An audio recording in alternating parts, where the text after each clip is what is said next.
lupa nih mungkin. Karena saya belajar untuk merenung, belajar untuk melihat flashback kehidupan saya atau inner child saya nih. Pengalaman dari saya masih kecil. Oh iya, ini dia. Oh ini dia masalahnya. Oh ini dia. Oh kenapa saya akhirnya makin narkoba? Oh saya dulu seorang broken home. Jadi saya punya kekecewaan dalam diri saya gitu, yang saya tuh nggak bisa ungkapkan ke orang tua, sehingga akhirnya saya pendem gitu kan. Selamat siang. Halo guys, seluruh masyarakat Indonesia. Pada kesempatan hari ini saya kedatangan tamu yang luar biasa, Saudara Sandi Tumiwa, yang bersangkutan pernah terlibat narkoba. Mari kita dengarkan kesaksian bagaimana yang bersangkutan bisa sembuh dari narkoba dan menjadi pribadi yang berbeda setelah sembuh.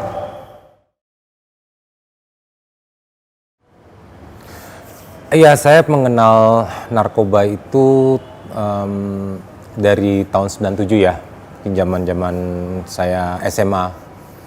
Biasa nama anak gaul, kita bergaul, terus akhirnya saya pertama kali mencoba yaitu putau ya dulu. Saya pakai putau tahun 97 itu bersama kawan-kawan juga. Karena saya pengen dianggap aja gitu, dianggap keren gitu. Ini gue pakai putau loh, kayak gue mau eksistensi, saya mau tuh eksistensi ini loh diri saya coba-coba akhirnya. Tapi saya pada waktu itu bersyukur, kenapa? Ya bersyukur dan sedih dan bersyukur sih. Saya punya sahabat namanya Nakia itu meninggal. Dia ternyata banyak banget suntikannya di tangannya, dan saya dikasih tahu sama keluarganya dia meninggal, dikasih lihat banyak tangannya kesuntikan semua. Dari situ saya berhenti.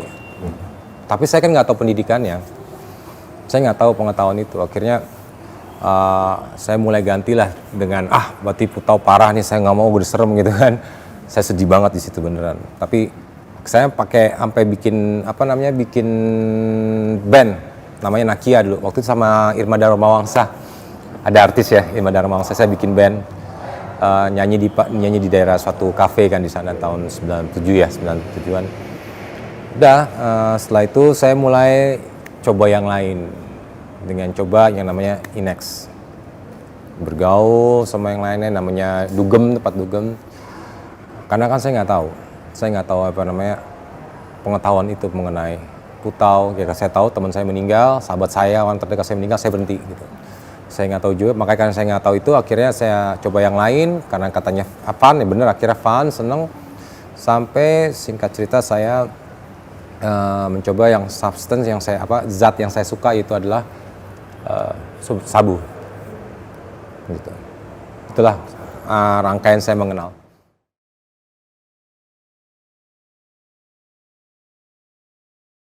Awalnya nggak gampang, susah. Karena ya saya nggak tahu, pertama kan saya mau ngomong ke siapa. Saya sama polisi takut dulu. Apalagi sama BNN saya takut dulu. Saya nggak ngerti soalnya. Saya kan yang ada saya itu kayak malah jadi menjauhkan diri dari semua gitu. Bahkan saya menutup diri dengan keluarga saya.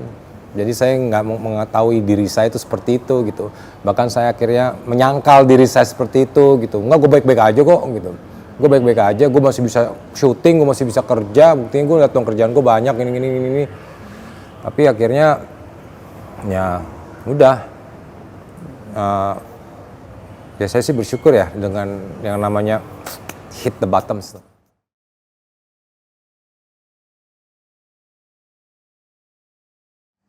At the end memang hal yang bikin saya bisa lepas ibu saya, peran keluarga saya, almarhum ibu saya. Sebelum dia meninggal, dia memberikan pesan sama saya. Saya lagi di dalam waktu era pandemi kan, dari Salemba hanya bisa memberikan video call ya. Karena untuk bisa berhubungan dengan keluarga. Akhirnya saya cuma bisa ngelihat di video call ibu saya lagi disiram pakai bunga. Saya nggak bisa mandiin ibu saya cuma bisa ngelihat dia di video call, itu sakit banget. Jadi hanya gara-gara sebuah sabu yang cuma mungkin 700.000, 600.000, saya kehilangan orang-orang yang saya sayangin. Tuh.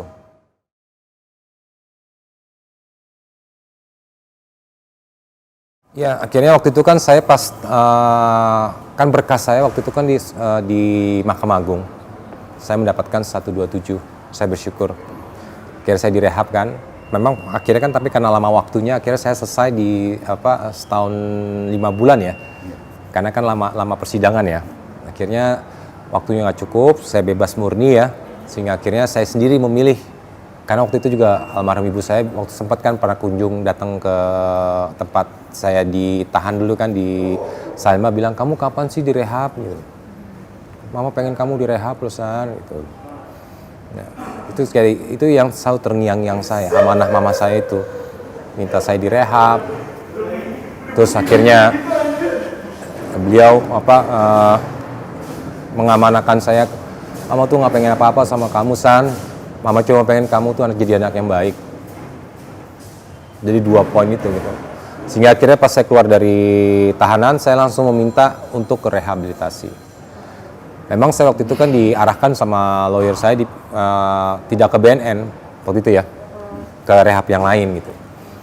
Makanya dari sini pun saya terus ingin mendekatkan diri saya kepada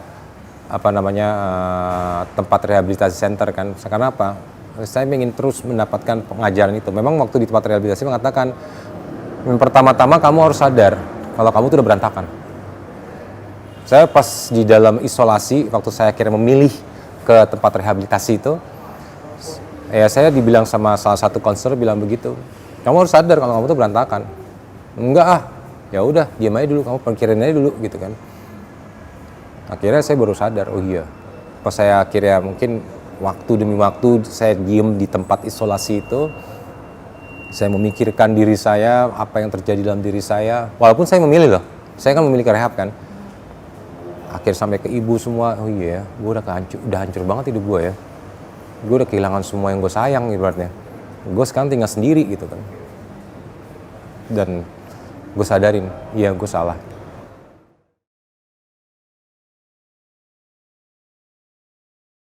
Ya intinya perbandingannya, ketika kamu make dan ketika kamu nggak make, bagaimana? Karena kita kan denial, saya kan merasa denial, maksudnya nggak mungkin lah gue begini, enggak, gue masih bisa kerja, masih ini. Tapi kan secara langsung kalau kita ngeliat flashback belakang, apa yang kita dapat positifnya, apa yang kita dapat negatifnya kan. Ternyata yang saya sadarin dalam diri saya banyak banget negatifnya.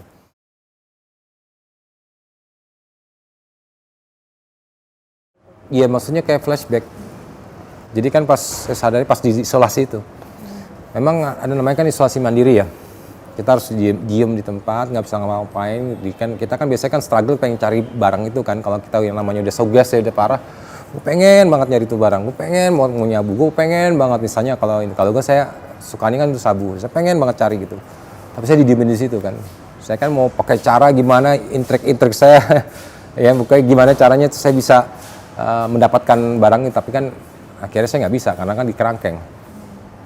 Ya udah, akhirnya saya cuma bisa merenung. Akhirnya saya cuma bisa sujud, ya dengan ajaran agama saya ya. Saya sujud doa. Akhirnya di situ saya merenung atau namanya tafakur, merenung. Akhirnya saya memikirkan, oh iya. Makanya saya bisa tahu. Dulu kan saya lupa nih mungkin, karena saya belajar untuk merenung, belajar untuk melihat flashback kehidupan saya atau inner child saya nih, pengalaman dari saya masih kecil.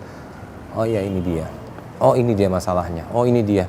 Oh kenapa saya akhirnya makin narkoba? Oh saya dulu seorang broken home. Jadi saya punya kekecewaan dalam diri saya gitu, yang saya tuh nggak bisa ungkapkan ke orang tua, sehingga akhirnya saya pendem gitu kan. Dan akhirnya timbullah kekecewaan itu. Akhirnya ada teman-teman atau lingkungan yang lain yang mensupport saya, yang bisa akhirnya menghilangkan kekecewaan, yang terkesan bisa menghilangkan kekecewaan saya bergaul dengan mereka. Dan ternyata pergaulan itu salah. Karena pergaulan mereka kan mungkin ya karena wajar ya, anak muda zaman dulu itu kan pengennya ya kalau drugs itu keren, kata mereka gitu. Padahal yang saya tahu sekarang drugs itu ya not keren, berantakan hidup lah at the end gitu. Tapi kan baru kamu sadar sekarang-sekarang nih. Ya sekarang ini saya udah umur 39 tahun, saya harus ibaratnya harus mulai mupuk lagi, menata lagi nih hidup saya yang udah berantakan kemarin-kemarin. Tapi ya bukan berarti saya terus down gitu ya, saya harus bangkit gitu.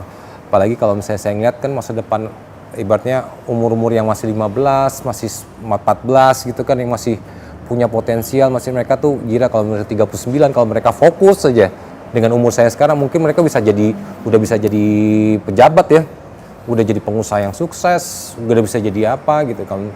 Kalau saya ya wajarnya kan saya di posisi ini saya harus bangkit lagi kan, sebagai seorang entertainer, saya sebagai seorang artis ya saya udah jatuh bangun, tapi akhirnya saya baru sadar banyakan jatuhnya, dan saya baru sadar akhirnya ini gara-gara saya. Kenapa saya memilih drugs itu, kenapa saya milih sabu ini, kenapa saya waktu dulu beli putau, kenapa waktu saya milih Inex, kenapa saya ambil yang namanya semua lah barang-barang yang kalau dibilang haram itu kenapa, karena menghancurkan diri kita itu haram. Jadi benar saya sadar itu kayak gitu.